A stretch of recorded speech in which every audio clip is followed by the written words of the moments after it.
Hello အားလုံးပဲမင်္ဂလာပါ MITDC ကွန်မန့်နဲ့ကြောင်းနေပြီးတော့ကြိုဆိုလိုက်ပါတယ်ညီမဒီနေ့ပြပြပေးသွားမှာတော့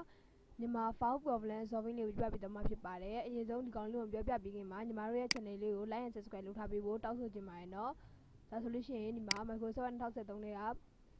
မြန်မာ file problem အကြောင်းလေးကိုအရင်ဆုံးလုပ်လိုက်ပါမယ်ဒီကောင်အရင်ဆုံး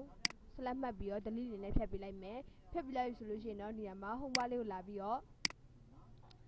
မြန်မာတောင်ဖောင်းပုံစံမျိုးနဲ့စာရေးပါမယ်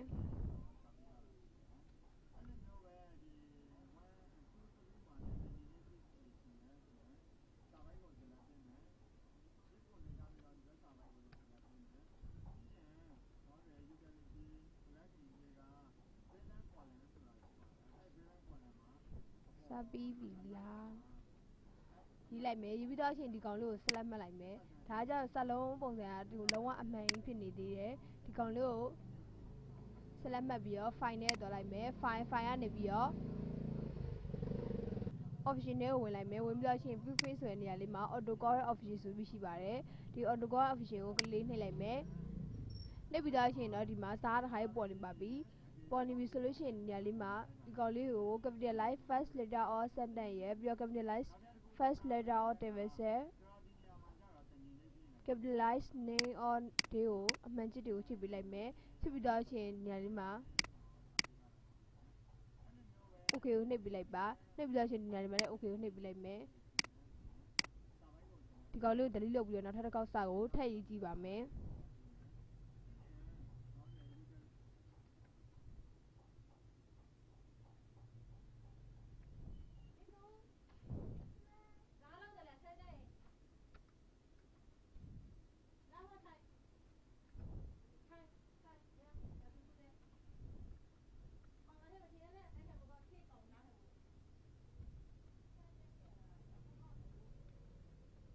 စာကိုရေးကြည့်လိုက်ပါရေးကြည့်တဲ့အခါမှာခုနလိုမျိုး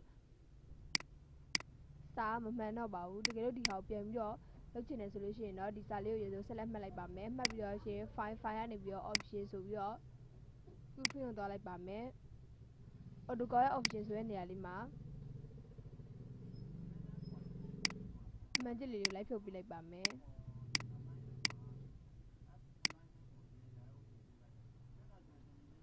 โอเคကိုနှိပ်ပြလိုက်ပါဒီကောင် delete လုပ်ပြီးတော့စာရေးကြည့်လိုက်မယ်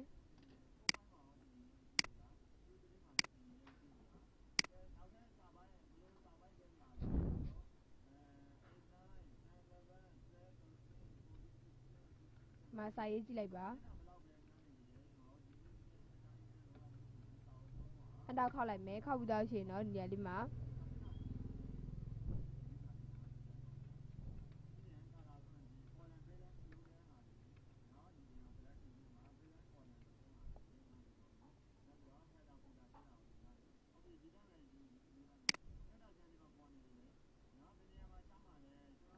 delete လေးနဲ့ဖြတ်ပေးလိုက်ပါ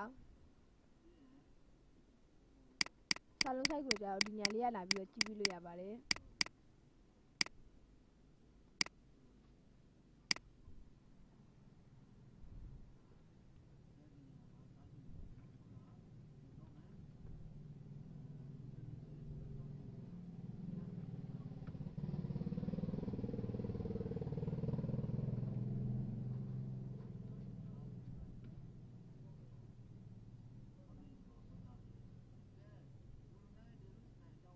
မျိုးရေးပြီးတော့ရှင်ဒီကောင် select မှတ်လိုက်မယ်မှတ်ပြီးတော့ရှင်တော့ file နဲ့ဝင်ပါမယ် file ကနေပြီးတော့ option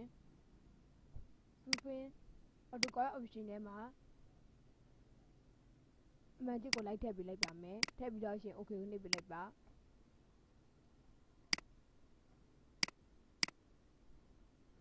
delete လုပ်ပြီးတော့နောက်တစ်ခေါက်ထည့်ရေးကြည့်မယ်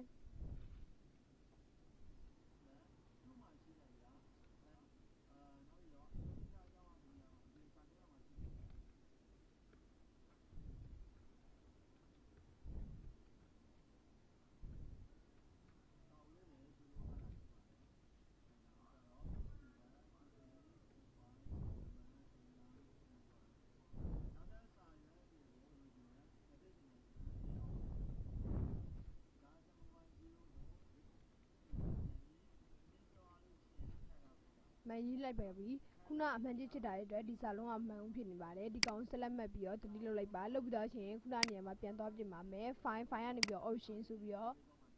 quick print နဲ့ဝင်လိုက်ပါ auto correct ရဲ့ option အမှန်ကြီးတွေကိုလိုက်ပြုတ်ပြလိုက်ပါ okay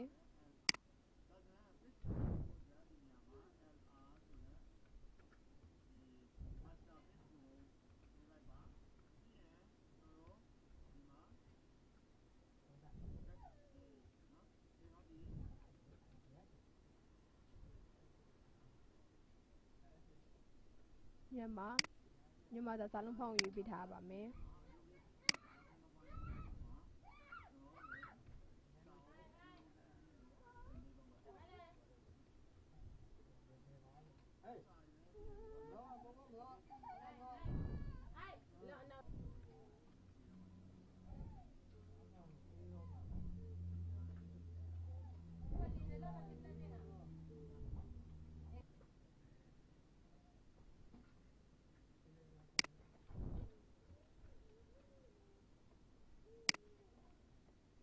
ခုနနေရာမှာမှန်ကြီးဖြုတ်ထားတဲ့စာရေးတဲ့အခါမှန်လေးရေးလို့ရပါတယ်ဒါကြောင့်မြန်မာဖောင်း problem solve လုပ်ပြပြီးတော့ဖြစ်ပါတယ်နောက်တစ်ခုအနေနဲ့ကြတော့ဒီညာလေးမှာ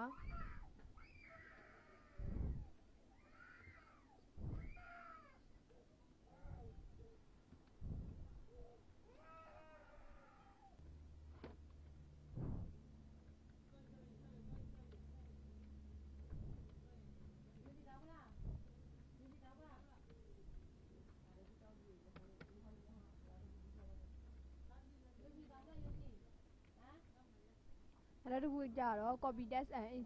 insert picture လေးကိုပြပြပြီးတော့မှာဖြစ်ပါတယ်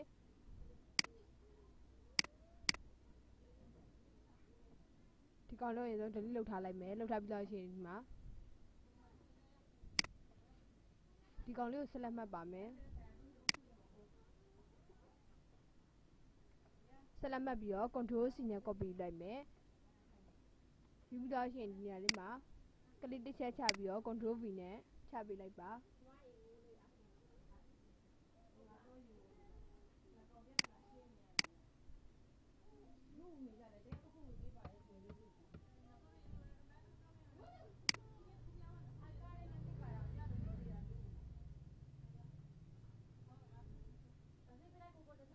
စာပိတ်ခွဲလိုက်ပါမယ်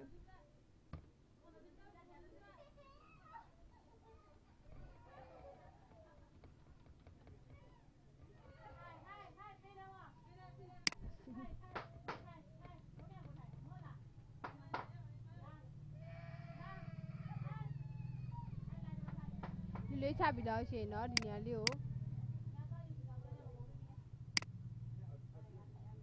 အကောင်လုံးကိုဆက်လက်မှတ်လိုက်ပါ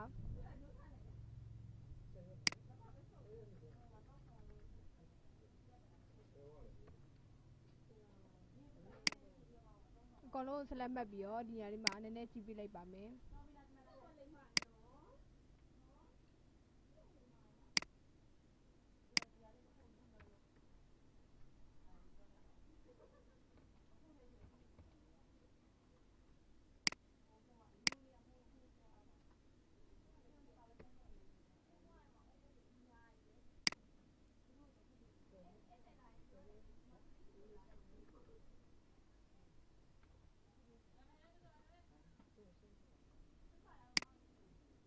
ဆုံးနည်းနည်းသေးပေးလိုက်ပါမယ်ဒါကြောင့်ဒီဘက်မျက်နှာနေပြီးတော့ control C နဲ့ copy ယူပြီးတော့ဒီညာလေးမှာ control V နဲ့ပေးချလိုက်တာဖြစ်ပါတယ်နောက်တစ်ခုနေရာကြတော့ insert ထဲကနေပြီးတော့ပုံလေးတောင်းယူတာပဲဖြစ်ပါတယ် insert ထဲကနေပြီးတော့ picture ဆိုပြီးနေရာမှာ desktop မှာတင်ထားတဲ့အတွက် desktop ကိုရေးပေးလိုက်ပါမယ်ပြီးတော့ရှင်ဒီပုံလေးကိုရေးလိုက်မယ် insert ကိုနှိပ်ပေးလိုက်ပါ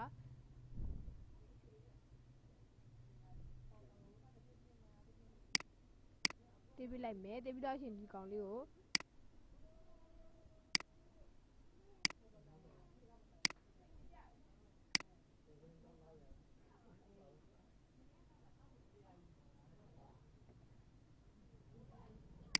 လိုမျိုးလေးကလေးမောက်လေးနဲ့ကင်ပြီးတေးပေးလို့ရတယ်လို့ဒီညာလေးကနေပြီးတော့လည်းတေးပေးလို့ရပါတယ်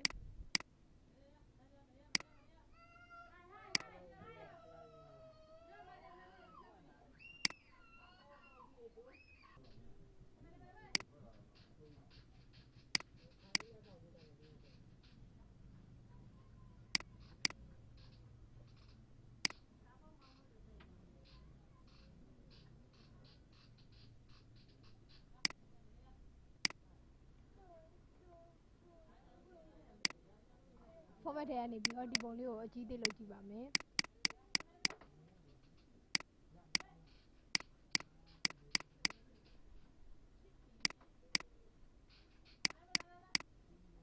ကြီးသေးလုပ်ပြီးတော့ရှင်တော့ဒီနေရာလေးမှာဒီပုံလေးကိုဘယ်လိုပုံစံနေရာလေးမှာထားခြင်းလဲပေါ့နော်ထားခြင်းတဲ့နေရာမှာ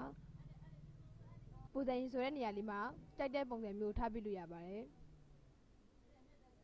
ဒီမှာလုပ်ကြည့်လိုက်ပါ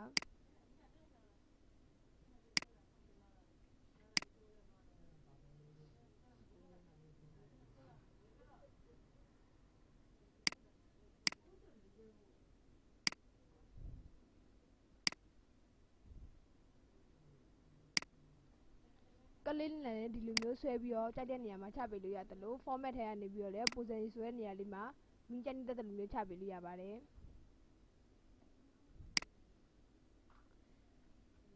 ဒီ format နေရာမှာပေါ့နော်ဒီမှာမင်းကြိုက်တဲ့ပုံစံမျိုးလည်းလုပ်ပေးလို့ရတယ်အဝိုင်းပုံစံမျိုးလိုချင်လားဒီလိုပုံစံမျိုးကြိုက်တဲ့လားကြိုက်တဲ့ပုံစံမျိုးထားပေးလို့ရပါတယ်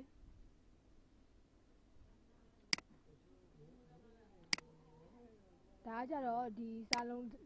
ကကြတော့